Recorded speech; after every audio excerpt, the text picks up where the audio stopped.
Alors, je vous propose de travailler sur le chapitre 9 de physique et de voir d'abord la définition du travail d'une force. Alors, au niveau pratique, vous avez eu le polycopier de cours en version papier avant la fermeture du lycée. Donc, je vous conseille de recopier à la main, puisque vous n'aurez pas imprimé vous-même, tout ce qui est dans ce cours.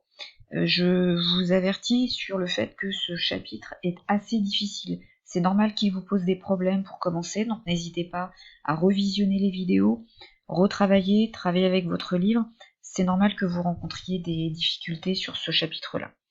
Alors, on va commencer par donner l'expression du travail d'une force constante. Donc d'abord, la formule que vous avez à connaître s'applique à une force qui est constante, c'est-à-dire que comme on le voit sur le schéma là, qui est en dessous, vous ne pourrez utiliser la formule vue que si la force représentée par un vecteur rouge ici, qui s'applique sur le système que vous étudiez, est donc constante, c'est-à-dire qu'elle garde toujours la même direction, la droite oblique que je montre ici, le même sens et la même valeur. Sinon, la formule que je vous donne n'est pas applicable, vous ne savez pas comment faire, on ne vous demandera pas comment calculer le travail d'une force qui est non constante.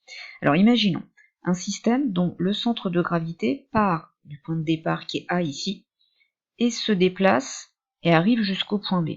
Vous remarquez qu'il y a différents trajets qui ont été représentés. Le système peut passer du point A au point B en suivant une ligne droite, mais il peut aussi emprunter des trajectoires qui seraient curvilignes, ça ne changera pas l'expression qu'on va donner. Alors on montre que l'expression du travail de la force constante F, que j'ai repéré avec la flèche parce que c'est un vecteur, c'est le produit scalaire de la force par le vecteur déplacement AB. Le travail se note avec un W majuscule, on l'a vu dans le chapitre précédent parce que c'est l'initiale du mot work en anglais, et on indique toujours en indice le point de départ en premier et le point d'arrivée. Donc ici le système part de A et arrive à B. Et on met ensuite entre parenthèses le symbole de la force dont on calcule le travail. On utilisera rarement cette expression avec un produit scalaire. En fait, en développant, le produit scalaire s'exprime comme la valeur de la force F que multiplie la valeur de la distance entre A et B, point de départ et point d'arrivée, et le cosinus de l'angle que font les deux vecteurs F et AB, si vous vous reportez au schéma, le vecteur F étant ici représenté par la flèche rouge. Imaginez une flèche superposée au segment noir ici pour le vecteur AB.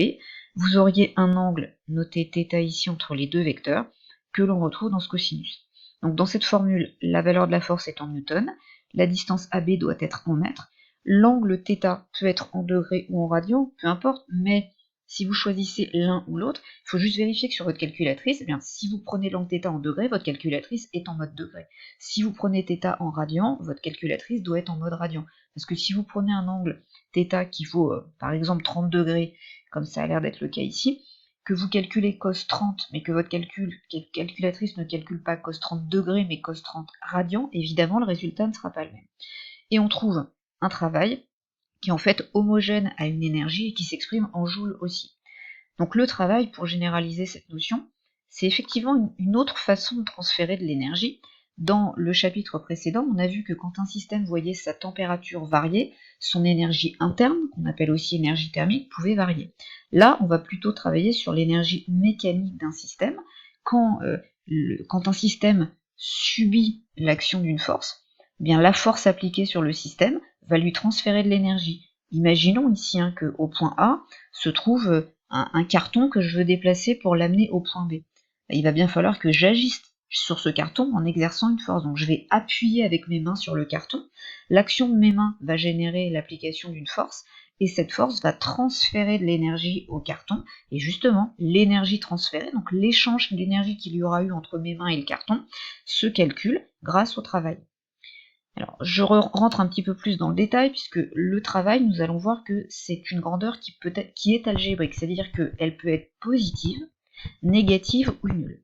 Imaginons, je reprends le schéma qui est au-dessus, imaginons que le système que l'on cherche à déplacer, ce soit un chariot qui se trouve sur des rails. Donc le chariot ne peut se déplacer que sur des rails et il ne peut pas basculer en dehors des rails. Je veux déplacer le chariot du point A au point B. Si je veux être le plus efficace possible, je vais me positionner là, derrière le chariot, donc qui sera au point A, et je vais exercer une force, non pas comme celle qui est représentée par le vecteur rouge ici, mais une force qui sera collinéaire au vecteur AB est dans le même sens que le vecteur AB. Dans ce cas-là, l'angle θ entre le vecteur force et le vecteur AB serait égal à 0 degré, ou 0 radian. Donc le cosinus de 0 vaut 1, vous auriez la valeur maximale pour le travail.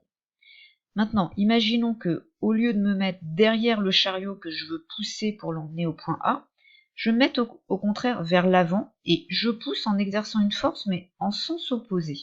Donc la force partirait en sens opposé par rapport au vecteur AB. Là, cette fois-ci, l'angle entre le vecteur AB et le vecteur force serait ici, et il vaudrait 180 degrés. Cette fois-ci, dans le cosinus, vous auriez donc cosinus 180 qui vaut moins 1. Vous auriez donc, comme la force et la distance AB sont nécessairement positives, vous auriez un travail qui serait négatif. Donc ça c'est possible, un travail peut être négatif. C'est-à-dire que, en fait là, vous provoqueriez le déplacement exactement opposé à celui que vous cherchez. Dans ce cas-là, on dit qu'on a un travail résistant.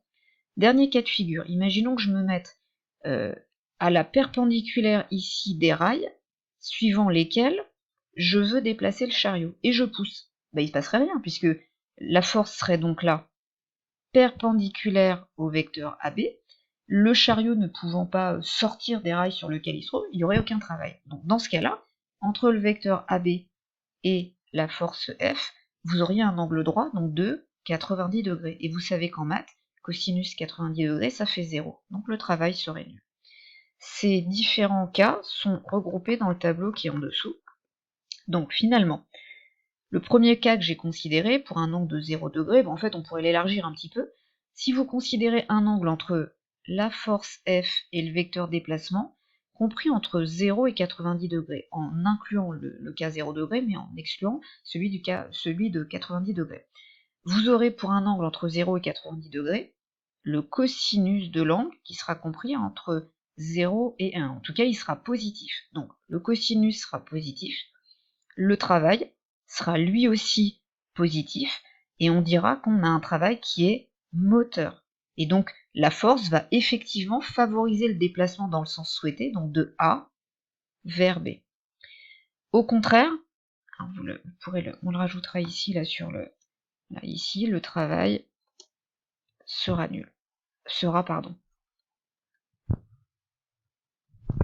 positif. Cas particulier, si l'angle θ vaut 90 degrés. Là, vous aurez un travail qui sera nul. Donc le travail est qualifié de nul et la force appliquée n'a aucun effet sur le déplacement. Dernier cas, si l'angle θ est compris entre 90 et 180 degrés, donc en excluant la valeur 90 degrés, mais la valeur 180 est possible, donc c'est le cas où je montrais, on déplace le chariot dans le sens opposé à ce que l'on voudrait, là, on aurait un travail qui serait négatif, donc la force s'oppose au déplacement que l'on souhaite provoquer, et le travail est qualifié de résistant.